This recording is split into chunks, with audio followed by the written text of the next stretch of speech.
Queridos irmãos, que alegria estarmos juntos novamente para esse tempo de pausa para a paz. Eu quero falar com você nesse momento sobre o amor de Deus e o julgamento de Deus.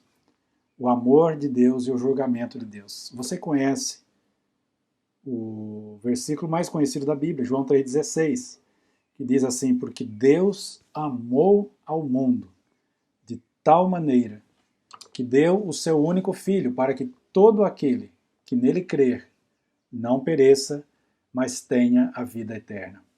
Esse versículo ele precisa ser lido dentro do seu contexto. João capítulo 3, Jesus está conversando com um homem extremamente religioso, um doutor da lei, um fariseu, chamado Nicodemos.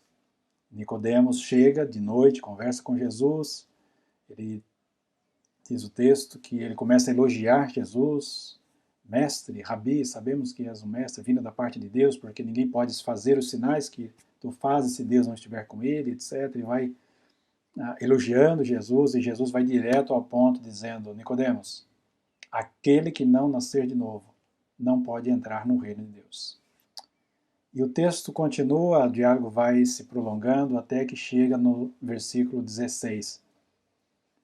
Da mesma forma que Moisés levantou a serpente no deserto, o Filho do Homem será levantado na cruz, para que todo aquele que nele crer não pereça, mas tenha vida eterna. Porque Deus amou o mundo de tal maneira que deu e entregou o seu único Filho, para que todo aquele que nele crer não pereça, mas tenha vida eterna. Isso significa que nós estamos em um mundo que já está condenado. O nosso mundo já está condenado. Aquele que crer, diz a Bíblia, não perecerá, mas terá a vida eterna. João 5,24 diz: aquele que ouve a minha palavra e crê naquele que me enviou, tem a vida eterna no momento em que crer. Não entrará em condenação, mas aquele que crê já passou da morte para a vida. O versículo 17 continua dizendo: porque Deus enviou seu Filho ao mundo não para condenar o mundo, mas para que o mundo fosse salvo por ele. Jesus Cristo, o próprio nome Jesus significa salvação. O Senhor é a salvação. E por que Jesus veio para salvar, se o mundo já estava condenado? O próprio texto diz, no versículo 18, aquele que crer não será condenado. Então, o crer em Jesus é a libertação da condenação. Todo ser humano já está condenado por não crer. E quando ele crê, ele é salvo, ele passa da morte para a vida. Ele passa de um estado de perecimento para a vida eterna. Aquele que crer não será condenado. Mas, presta atenção, verso 18, mas aquele que não crê já está condenado. Já está condenado. Você crê?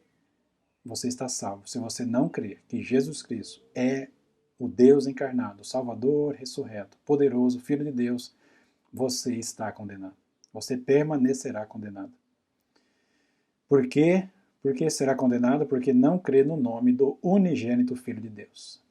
Ah, pastor, mas Deus não é amor? Que condenação é essa? Puxa, onde está o amor de Deus? Está exatamente no versículo 16, que eu acabei de ler para você. Deus amou tanto você que entregou o seu único filho, para que você, crendo, não pereça, mas tenha vida eterna. E se você não crer, você continuará morto nos seus pecados, como disse Jesus mais adiante, você perecerá. E a condenação, o julgamento, a sentença, no verso 19, e a condenação é esta, que a luz veio ao mundo, mas os homens amaram mais as trevas do que a luz. Por que eles fizeram isso? Porque as suas obras eram más. O problema do homem é que ele ama o pecado e não a santidade. Ele ama as trevas e não a luz. Ele ama o seu próprio egoísmo, seu próprio orgulho e não a cruz, e não a Cristo.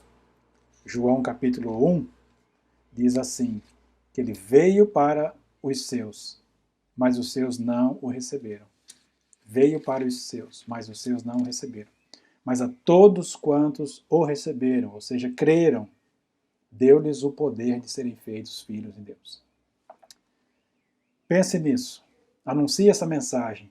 Mande para os seus amigos, porque eles precisam crer em Jesus Cristo como único Senhor e Salvador das suas vidas. Eles estão correndo um sério risco. Aquele que morre sem Cristo, sem conhecer a Cristo, já está condenado, diz a Bíblia. Quem crê no Filho está salvo, mas aquele que não crê, sobre ele permanece a ira de Deus, porque Deus é justo, e a Bíblia diz que Deus não tem o pecado, nem o pecador por inocente. Por isso Deus é santo e Deus é justo.